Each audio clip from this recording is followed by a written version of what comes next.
he had to seek counsel from his mentors, from senior friends, and all of that.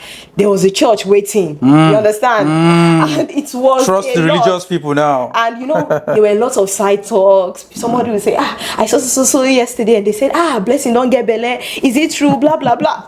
It was a lot for me, but I think my life needed that. Should I call it that seclusion? Because now, as at then, it wasn't a blessing, it was a curse, it was a worst thing. But now, it's making so much sense to me. So it wasn't easy for them. They had their challenges. But should I say, I won't say I am redeeming myself now, but I will just say that life is playing out, because I believed in something.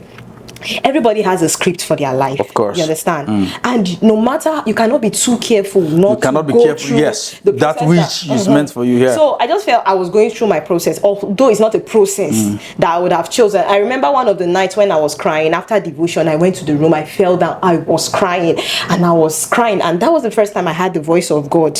Yes, in as much as I was a preacher's kid, I didn't have any relationship with God. But that day I had the voice of God, and I could feel his presence, and I was like, God, I know you are the most angry at me right now. And that was when I got the shock of my life. He was like, no, I'm not angry at you. God is never angry. It's not emotional. Yes. He said, I saw how fast you were running, and I needed something to pull you back. I was like, wouldn't you have just appeared and said, Sophie, stop going on this? Rather than allow you make certain mistakes.